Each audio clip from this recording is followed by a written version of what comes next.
కాఫీలో కూడా మనము చాక్లెట్ కాఫీ కానీ, లేకపోతే చికోరీ కాఫీ కానీ, ఫిల్టర్ కాఫీ కానీ, ఇన్స్టెంట్‌గా కానీ ఇలా ఏమన్నా చేసుకోవచ్చు. గ్రీన్ కాఫీలో కూడా మనకి చాలా హెల్త్ బెనిఫిట్స్ ఉంటాయి. జస్ట్ లైక్ గ్రీన్ టీ లాగా. సో, మనము ఇలా ఏవైనా తీసుకోవచ్చు. సో, ఇవి ఎంత మోతాదులో తీసుకోవాలి.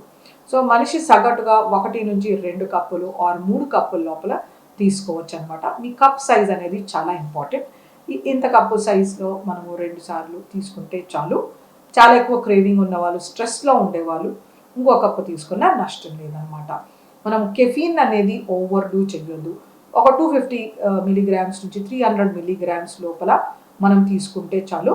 ప్రెగ్నెంట్ విమెన్ అస్సలు మాత్రం జాగ్రత్తగా ఉండాలి. ఈ కెఫీన్ ఓవర్‌డోస్ చేయడం వలన వాళ్ళ బేబీ పైన ఎఫెక్ట్ అయ్యే ఛాన్సెస్ ఉంటాయన్నమాట.